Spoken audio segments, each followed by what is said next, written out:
तो respiration and exchange of gases के इस नए वीडियो में आप सभी दोस्तों का फिर से एक बार तहे दिल से स्वागत है।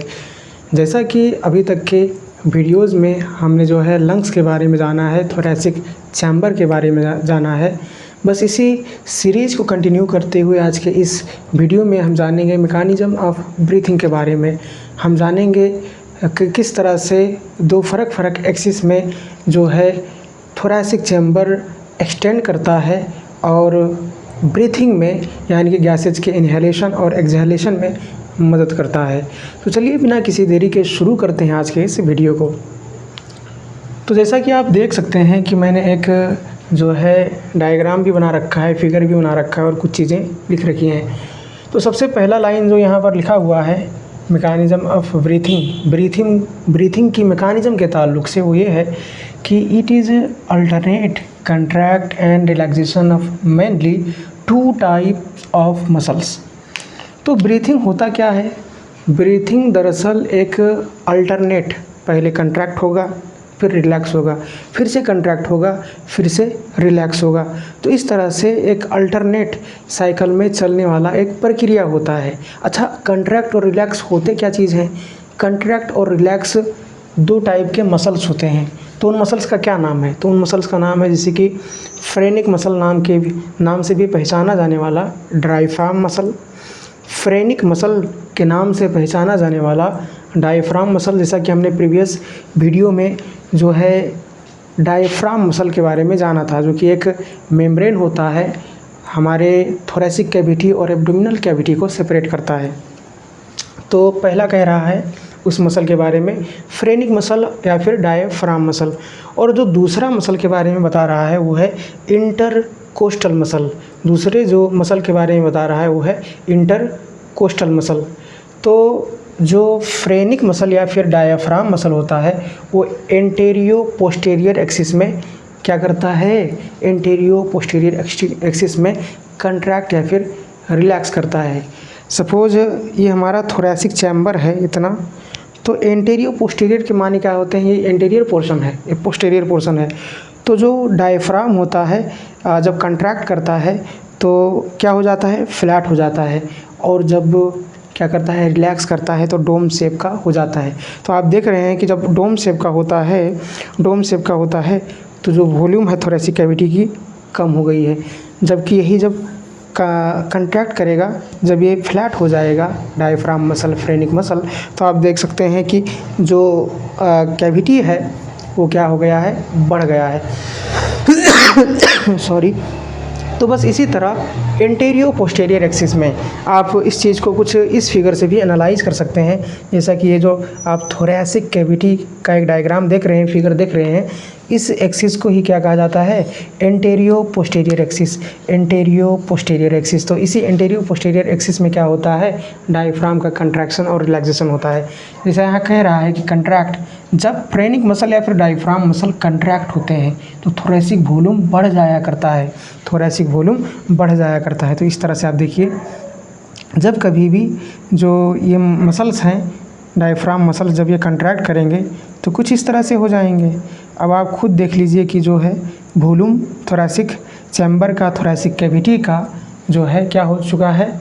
थोरैसिक वॉल्यूम बढ़ चुका है। जबकि जब यही रिलैक्स करते हैं यानी कि अपने ओरिजिनल स्टेट में आते हैं, तो जैसा कि हमने प्रीवियस वीडियो में भी जाना था कि ये क्या हो जाते हैं? ये डोम शेप के आकार में आ जाते हैं। कुछ इस तरह के शेप में अगर आया तो उसे डोम शेप कहते हैं। डोम शेप के आकार में आ जाते हैं। अब आप खुद देख लीजिए कि जो थोरैसिक कैविटी है, थोरैसिक वॉल्यूम है, रिड्यूस हो चुका है। तो इस तरह से थोरैसिक वॉल्यूम बढ़ता और घटता है। किस एक्सिस में बढ़ता और घटता है? तो एंटेरियो पोस्टीरियर एक्सिस में बढ़ता या फिर घटता है।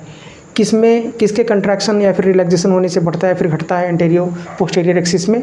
इन्हीं फ्रेनिक मसल्स या फिर डायफ्राम मसल्स के कंट्रैक्शन या फिर रिलैक्सेशन से ये काम होता है। अब यहाँ जो दूसरा मसल कह रहा है इंटरकोस्टल मसल या फिर डोर्सो वेंट्रल एक्सिस में कंट्रैक्ट और रिलैक्स होने वाला मसल। तो एक्चुअली डोर्सो वेंट्रल एक्सिस क्या होता है? जैसे कि हमारी जो पीठ का जो पार्ट है उसे डोर्सल पोर्शन कहा जाता है और जो आगे का पोर्शन होता है उसे वेंट्रल पोर्शन कहा जाता है। तो अगर इस तरह से थोरैसिक कैविटी जो है, थोरैसिक वॉल्यूम जो है बढ़ता है या फिर घटता है, तो इस तरह से बढ़ने या फिर घटने के लिए इंटरकोस्टल मसल्स में होने वाले क्या कहते हैं कंट्रैक्शन और रिलैक्सेशंस जिम्मेवार होते हैं। तो आप यहाँ भी देख सकते हैं कि डायग्राम में भी मैंने बना रखा है। ये जो है एक्स एक्सिस है, तो एक्स एक्सिस से परपेंडिकुलर आगे या फिर पीछे इस तरह से अगर क्या होगा थोरैसिक वॉल्यूम, थोरैसिक कैविटी बढ़ेगा या फिर घटेगा, तो उसे ही क्या कहा जाएगा, वो इंटरकोस्टल मसल्स की वजह से होगा। अब इंटरकोस्टल मसल्स भी आप देख सकते हैं कि जैसा कि मैंने यहाँ ब्रांचिंग कर रखा है, एक्सटर्नल इंटरकोस्टल मसल और इंटरनल इंटरकोस्टल मसल कहकर दो किस्म के इंटरकोस्टल मसल्स होते हैं। आपने अगर देखा होगा जो है, जैसा कि जो बकरे होते हैं जब उन्हें काटते हैं तो आपने देखा होगा कि जो उनका चेस्ट वाला रीजन होता है, चेस्ट वाले रीजन पे जो जहाँ पर ये रिब्स पाए जाते हैं, ये रिब्स पाए जाते हैं, उनके ऊपर भी, उन रिब्स के ऊपर भी एक लेयर होता है और उन रिब्स के नीचे भी क्या होता है, एक लेयर होता है। तो जो बाहर से जो उस रिब्स पर अटैच है लेयर मसल्स की, उसे ही क्या कहा जाता है, एक्सटर्नल इंटरकोस्टल मसल्स। और जो अंदर से उसी रिब्स पर जो अटैच है लेयर मसल्स की, उसे क्या कहा जाता है, इंटरनल इंटरकोस्टल मसल्स। तो जैसा कि मैंने यहाँ पर आउटर इंटरकोस्टल मसल्स को, एक्सटर्नल इंटरकोस्टल मसल्स को ब्लैक से बना रखा है और उसके जस्ट नीचे जो है इंटरनल इंटरकोस्टल मसल्स को दिखा रखा है। तो कुछ इस तरह से ये सपोज़ अगर आपके जो हैं क्या हैं, ये आपके रिब्स हैं, ये आपके रिब्स हैं, ये दोनों आपके रिब्स हैं अगर, तो कुछ इस तरह से जो है external intercostal muscle, external intercostal muscle और इंटरनल इंटरकोस्टल मसल कुछ इस तरह से क्या होते हैं, 3D में अगर देखा जाए तो कुछ इस तरह से अटैच्ड होते हैं। तो इनमें जब कंट्रैक्शन या फिर रिलैक्सेशन होगा तो नॉर्मल ब्रीथिंग कराएगा, और जब इनमें कंट्रैक्शन या फिर रिलैक्सेशन होगा इंटरनल इंटरकोस्टल मसल्स में, तो फोर्सफुल ब्रीथिंग के दौरान ऐसा हो रहा होता है। तो आप यहाँ पर देख सकते हैं कि external intercostal muscle normal breathing के दौरान इस्तेमाल किए जाते हैं, जबकि इंटरनल इंटरकोस्टल मसल का इस्तेमाल फोर्सफुल ब्रीथिंग के दौरान किया जाता है।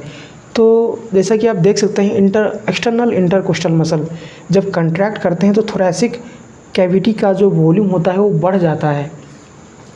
जब ये काले मसल्स इन रिब्स के ऊपर मौजूद एक जो काले मसल्स होते हैं, जब ये जो काले मसल्स होते हैं कुछ इस तरह से, ये जो काले मसल्स होते हैं रिब्स के ऊपर, ये इंटरनल इंटरकोस्टल, ये ऊपर का एक्सटर्नल इंटरकोस्टल मसल। तो जब ये काले मसल जब कंट्रैक्ट करते हैं तो आगे के एक्सिस में जो है थोरैसिक कैविटी को या फिर तानते हैं, थोरैसिक जो वो है एक ढांचा है, स्ट्रक्चर है, उसे तानते हैं, जिसकी वजह से थोरैसिक कैविटी आगे के डायरेक्शन में जो है फूल जाता है, बढ़ जाता है और थोरैसिक वॉल्यूम इंक्रीज़ हो जाता है। जबकि रिलैक्स होने पर ये मसल्स जब रिलैक्स होते हैं, एक्सटर्नल इंटरकोस्टल मसल जब रिलैक्स होते हैं तो वापस से पीछे के साइड में, वापस से थोरैसिक वॉल्यूम पीछे के साइड में, यानी कि डोर्सो वेंट्रल एक्सिस में ही पीछे के साइड में क्या हो जाता है, चला जाता है, और जिसकी वजह से थोरैसिक वॉल्यूम कम हो जाता है। तो ये ऐसा क्यों होता है, ऐसा नॉर्मल ब्रीथिंग के दौरान होता है एक्सटर्नल इंटरकोस्टल मसल्स की वजह से। जबकि इंटरनल इंटरकोस्टल मसल की अगर बात की जाए तो जब ये कंट्रैक्ट होते हैं, जब ये अंदर से सिकुड़ते हैं कुछ इस तरह से, तो जो बाहर से जो एक कैविटी है उस कैविटी को और अंदर तान लेते हैं, यानी कि जो थोरैसिक कैविटी है उसको और अंदर तान कर उसका जो है वॉल्यूम और कम करा देते हैं, थोरैसिक कैविटी को और अंदर तान लेते हैं, अंदर से वो तानते हैं। तो इस तरह से, जैसे कि आप इस तरह से समझिए, एक्सटर्नल कोस्टल मसल्स हैं, जब ये मसल्स क्या करेंगे, कंट्रैक्ट करेंगे तो कुछ इस तरह से कंट्रैक्ट करेंगे, और जब ये इंटरनल इंटरकोस्टल मसल्स कंट्रैक्ट करेंगे तो ये इस तरह से कंट्रैक्ट करेंगे। तो ये अंदर की तरफ क्या कर लेते हैं, जो है स्ट्रक्चर को तान लेते हैं, थोरैसिक चैम्बर को का वॉल्यूम कम कर देते हैं, थोरैसिक वॉल्यूम घटा देते हैं। तो इस तरह से, इस तरीके से जो है ये मसल्स काम करते हैं। और जाहिर सी बात है, जब थोरैसिक वॉल्यूम का वॉल्यूम जब कम हो जाएगा तो आपने जाना था कि थोरेसिक वॉल्यूम कम होने से और थोरेसिक वॉल्यूम बढ़ने से ब्रीथिंग में क्या कैसा फ़र्क पड़ता है, इनहेलेशन कैसे होता है, एक्सहेलेशन कैसे होता है, हमने इस चीज़ को प्रीवियस वीडियो में जाना था। तो थोरेसिक वॉल्यूम और आगे भी हम इसी तरह से इसी को मैकेनिज़्म ब्रीथिंग को ही कंटिन्यू करेंगे।